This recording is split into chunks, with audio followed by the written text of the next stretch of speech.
Sure. Ms. Brown. Okay, yeah, Oh, hi Terry, there. yeah. Um, okay, I'm not on the Put screen. I think yourself back on lost, the lost it spotlight. again. Yeah. Yeah, there you go. There we go.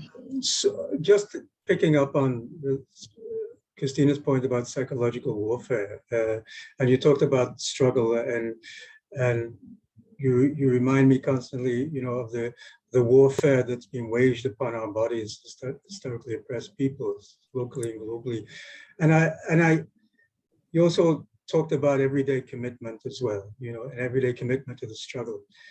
And what I find is, and I also find from a personal aspect, and from a family aspect, and from a community and a collective aspect, and an aspect in relation to all the students that I'm engaged with, is that this struggle takes a lot out of us. It's demoralized. We demoralize oftentimes.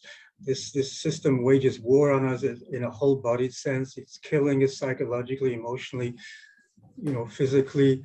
I'm going to move around to get, I'm sorry, to disrupt. Sure. I just want to plug in my Sure. my computer because the battery is going down. Oh, yeah.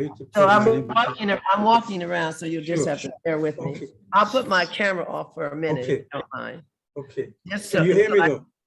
Just for a minute. I'll be right. I'm listening, however, and looking. Okay. Thank you. Go ahead. Right. So I think about that trauma because we also, many of us carry trauma. We carry trauma also in our bodies from our ancestors also. And that sense of pain and that hurt and those wounds, it brings us to a state of oftentimes helplessness and hopelessness.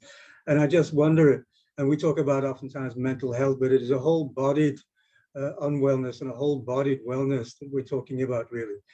So I wonder then, how do we, have you any thoughts in terms of how, because of course you have been a revolutionary all of your life, and I remember reading A Taste of Power, and you're speaking about that little story with Albert Einstein and the family member of Albert Einstein's family talking, and the family member talks about connectedness and how the ceiling is A, and one wall is B, and another wall is C, and the floor is D, and you, Albert, are E. And it seems to me part of the struggle is always to continue to regain that connectedness. And many of us, it's hard for us. It'll be hard for us when we leave this space now. It'll be hard for us when we go home.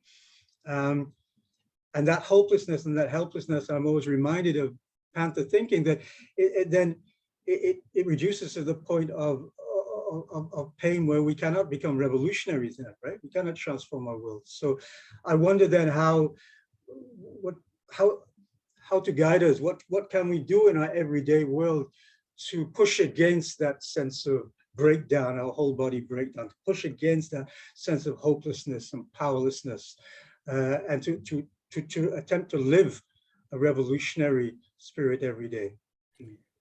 Well, in the Black Panther Party, the one thing that we loved, and we all did, is the collective effort that we had to make. We were always at work, and we were always everything, but we were together. And we all speak of the most glorious time of our lives of when I didn't have anywhere to sleep. I slept on the floor a lot.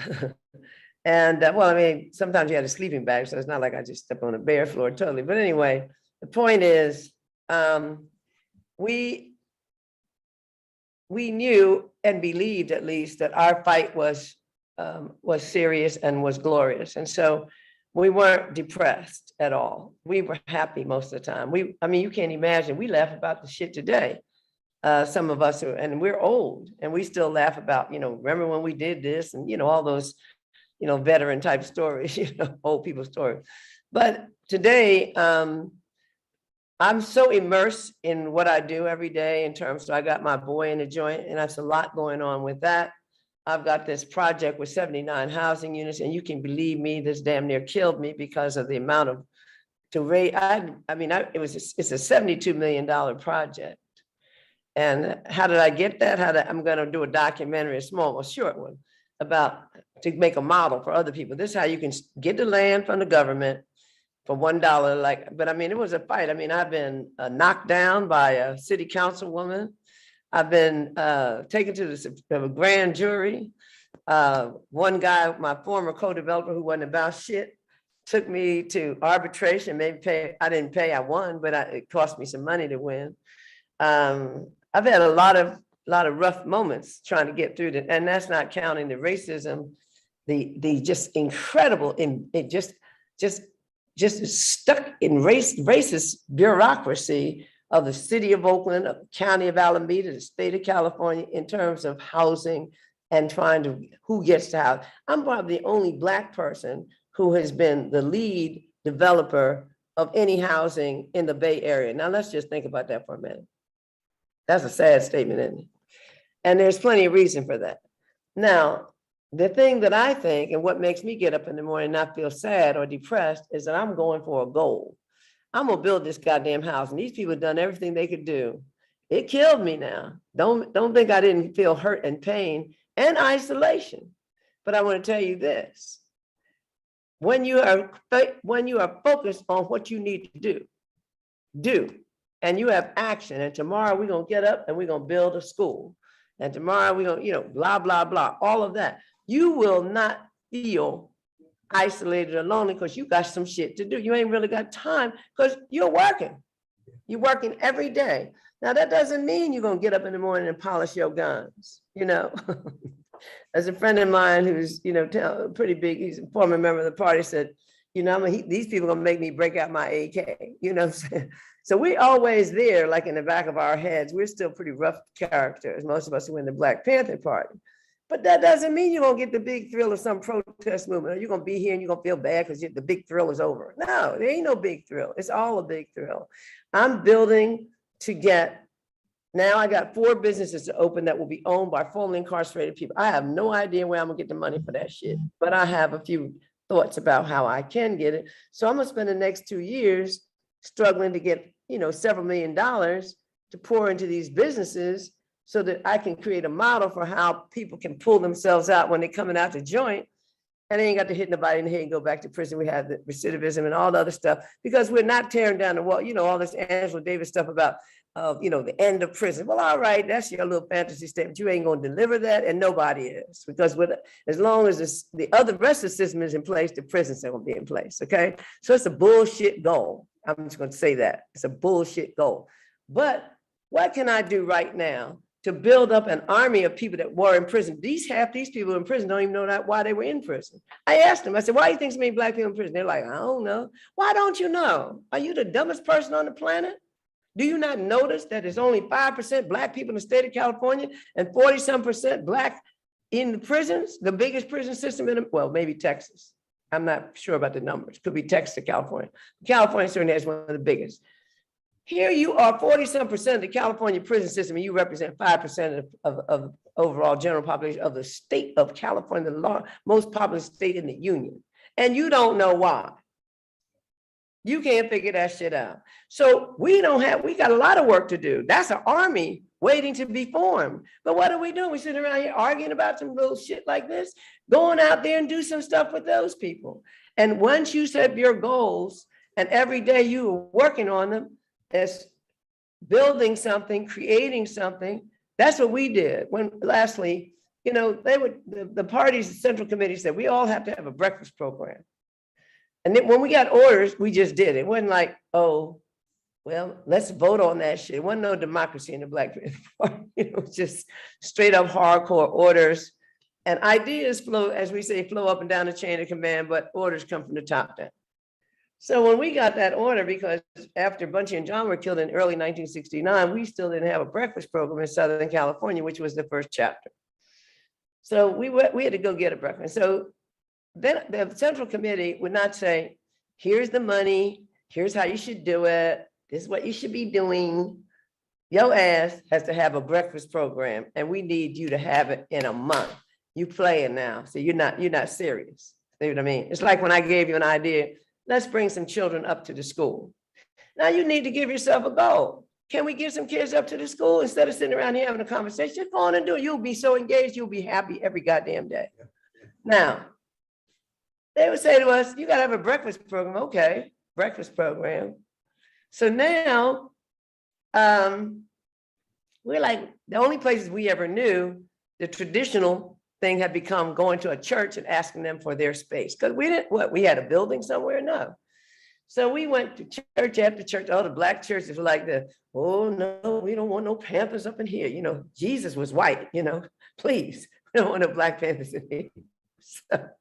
So and this sister named Joan Kelly, she recently died. And Joan and I were assigned to find the venue. Well, we were trying to find it. All of us were, but we were on a real assignment. We went to church. We sat through church services like this.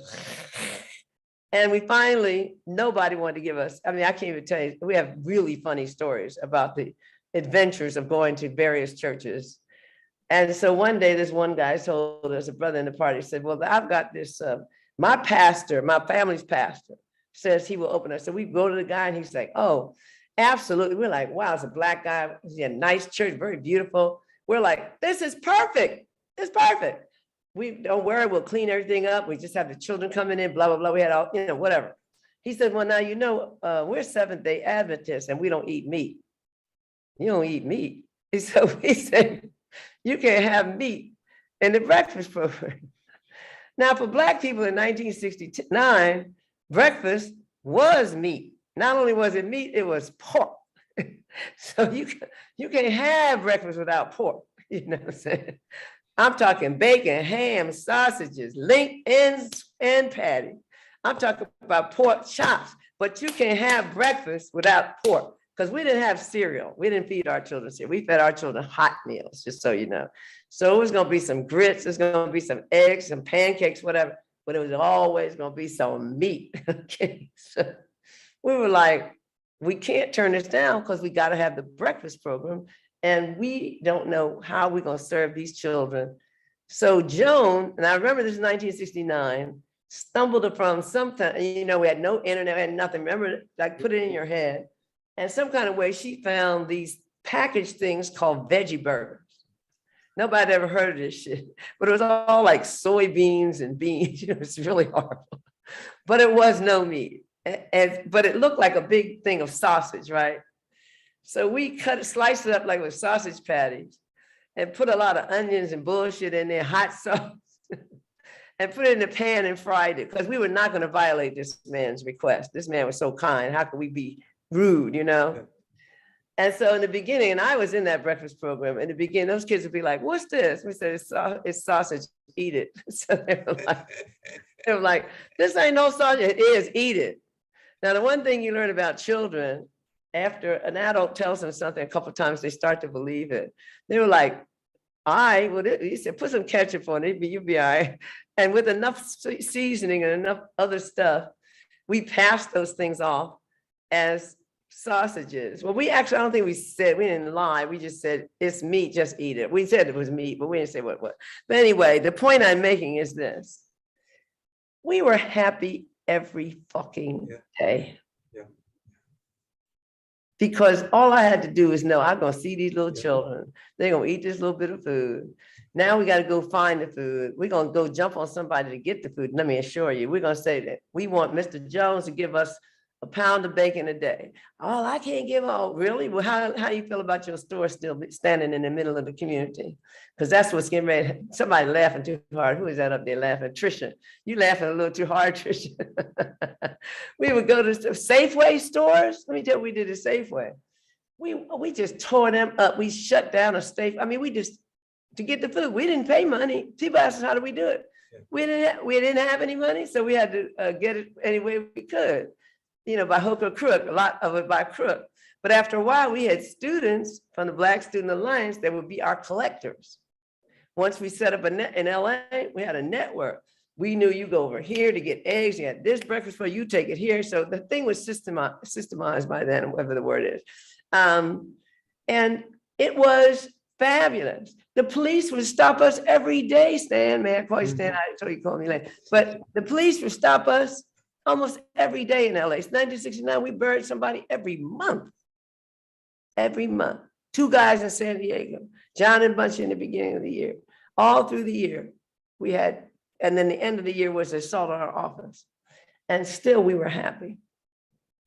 And we all know that Yeah. because we all knew that we were doing something so much bigger than we were, that we couldn't talk about our personal lives and our personal pain in comparison to the pain of our people. Yeah. And if we were contributing to building something that would alleviate that and bring about freedom at some point, then we were happier. And can't tell you that the greatest happiness of my life was in the Black Panther Party. That was 10 years out of my life. But it was the greatest happiness, and it defines me today. Because but for the Black Panther Party, everything I know, everything I've done, I learned through the party. But more importantly, the only thing that will make me relevant after I die is that I was in the Black Panther Party. That's the truth. Ms. Brown, thank you so much. Thank you. I think when we Fuck up, Bucky.